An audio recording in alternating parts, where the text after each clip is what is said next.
Hello everyone, this is Shannon from That's So Poe, and today I'm doing a review of Clap When You Land by Elizabeth Acevedo.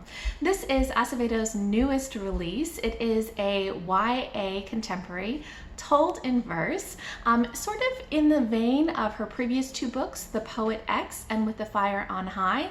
It really focuses on the issues that face young women. I absolutely loved this book. I think it's probably my favorite release by her so far, and I wanted to talk about all of the ways that I found it so powerful.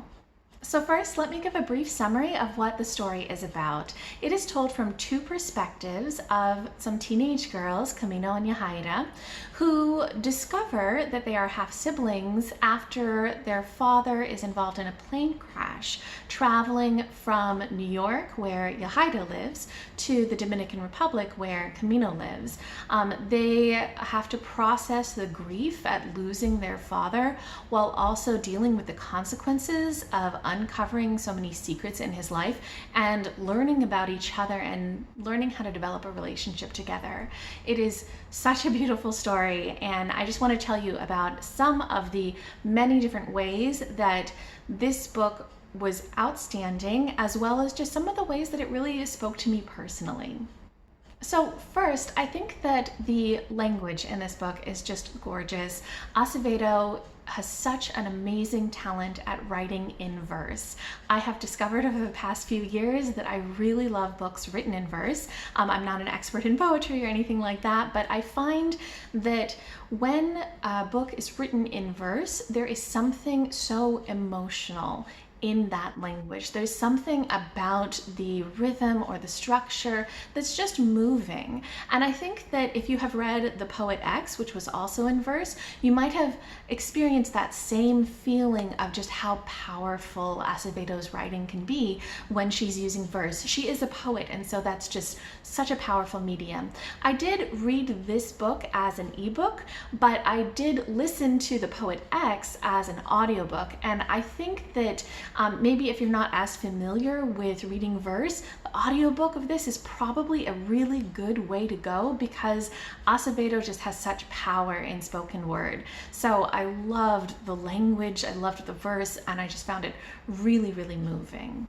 Another aspect that I really loved in this book was that of cultural immersion. So this story is told basically in two different places, in New York and in the Dominican Republic. And I found that that sense of place and culture was really strong for both of these. So for Yahaira, she's growing up in New York, and there are just little tidbits of pieces of life in New York, her hanging out on the fire escape, or her going to the schools, taking the subways, all of these sorts of things that just give you that sense of place. And in particular, one aspect that was small but I really connected to was Yahaira going to chess competitions and going to the park to play against the old men who play chess in the park. And I also did these things as a kid. My dad, like Yahaira's, was very into chess. He taught me how to play, and when I was young, he took me to chess competitions. I was never good, like Yahaira was good, but I did play, and my dad lived in New York for a few years, and I would visit him in the summers, and we would go to the park and play chess against the old men who were in the park, and that just really connected to me, and I just felt such a sense of place there. Similarly, with Camino, her story takes place in the Dominican Republic, and this was just so fascinating, the way that Acevedo was able to convey both the bigger structural issues as well as just that feeling of daily life and the culture and the religion. So for example, the neighborhood that Camino lives in, she's very lucky in that her house has a generator, although many of the other homes in the area don't, because this is a place where you can't really rely on the electrical infrastructure, and I think that's really common in a lot of countries. And like, that was a small detail, but something that I felt really gave it that sense of place. Also, the religious practices were really fascinating. So Camino's aunt is a curandera, a healer who goes and she helps people and she prays to the saints, and they have a shrine in their house where they give offerings and these sorts of things. And that integration of spirituality into her daily life I thought was really beautiful and just very powerful. So I loved the sense of place for both New York and for the Dominican Republic that this book gave. Another aspect that I thought was really well done in the contrast between Yahaira's experience in New York and Camino's experience in the Dominican Republic is that of heritage. So both of these girls are caught in a very strange place where Yahaira has grown up in New York, but her family is very, very Dominican, and that really infuses so much of her experience. So in New York, she feels very, very Dominican, and she just feels that connection, but also doesn't necessarily fully feel the right to be fully Dominican, if that makes sense.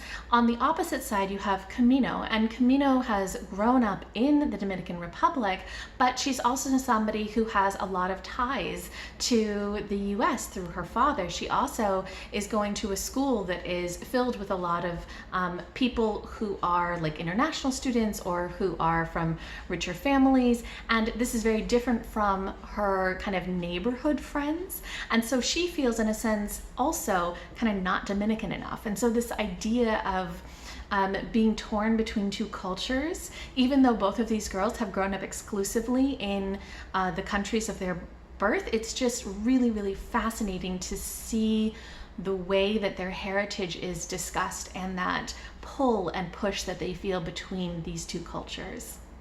Another aspect of the story that I thought was done really well and in a very gentle way was that of queerness. So in this story, Yahaira is queer, she has a girlfriend, and I really loved the way that that relationship was portrayed. Her girlfriend is somebody that she grew up with as neighbors, as best friends, that developed into something more. They fell in love, and they have a really fascinating relationship that is based on love and support, and it's just so beautiful to see that relationship. Also, they're somewhat different in terms of personalities, and the way that they accept each other and support each other is really gorgeous. I also loved the way that their relationship was handled in the broader scope of the story, where Yahaira's girlfriend is very much a part of the story. Her support is very important, but the issue of them being queer really isn't an issue.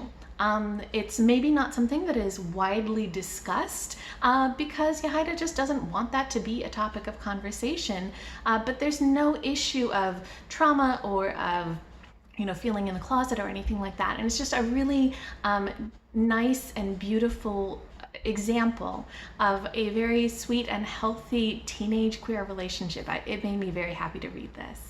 An aspect of this story that is perhaps less happy but still very, very powerful is that of the way that women are treated by men. So much of this story, I think like a lot of Acevedo's writings, is really centering the experience of women and the way that they are treated and the way that they respond to that treatment.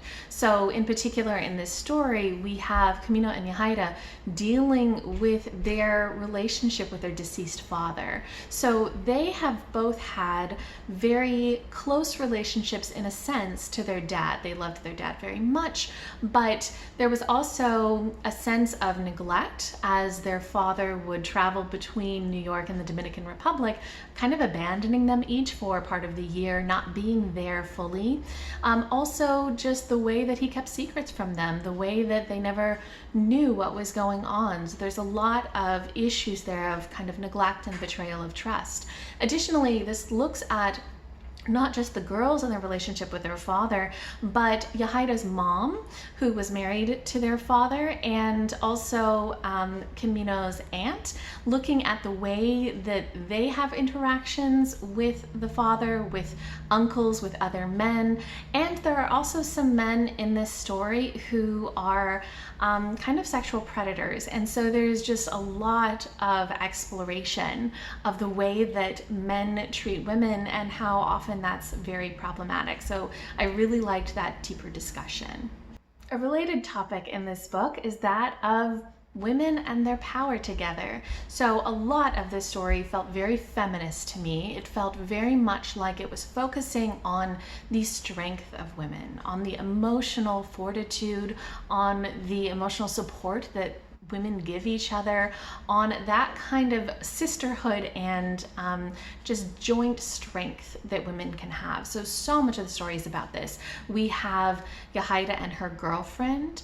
We have Yahaira and her mother, who are learning how to be supportive of each other. We have Camino and her aunt. Her aunt is always there as a rock, as somebody who's there to support her. But they sometimes have, lack of communication issues. So it's about them learning how to strengthen that bond. We also have Camino, who has a best friend who is her support system. We just have so much in this, especially Camino and Yahaira learning to become sisters together, learning to support each other. And it's just so beautiful looking at the way that women learn to support each other in this story. And it felt very feminist to me and just very powerful.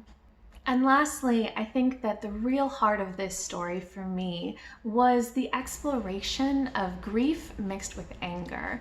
So both of these girls are dealing with the loss of their father and also with the anger over finding out some of what their father was involved in, some of the secrets he kept, and just their processing of that grief is very difficult. They really struggle with it. Both of them are extremely hurt and heartbroken, but just trying to figure out how to process that grief and how to deal with it while everybody around them is also processing their grief and also processing that anger, because there was a lot of stuff their dad did that was problematic and was harmful to many people around them. So dealing with that grief over the loss of somebody who was so important to them, while also all of this anger and everything else kind of going on around them, is such the heart of this book. And I really got so much out of this.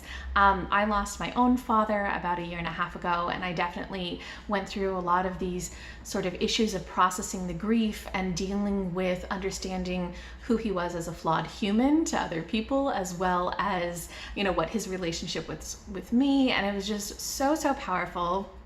I cried throughout at least the second half of this. It was so beautiful. And I think that exploration of grief is so meaningful for so many people. So I got a ton out of this story.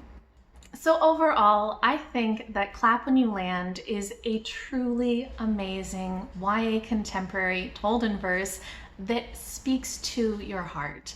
It moved me very deeply, both with the beauty of its language and the vividness of its characters and its sense of place. I loved the exploration of relationships and of grief and of just growth as human beings. There's so much in this story that was moving and beautiful and powerful. I highly recommend this, and I think Elizabeth Acevedo has fully cemented herself as a favorite author of mine. If you have read this book, I would really love to hear what you thought of it below, anything that you noticed that maybe I didn't pick up on, or if you've read other works of hers and you're interested in this one now, or you've read other books that are told in verse that you want to tell me about, anything like that, go ahead and leave me a comment down below. I'd really love to hear from you.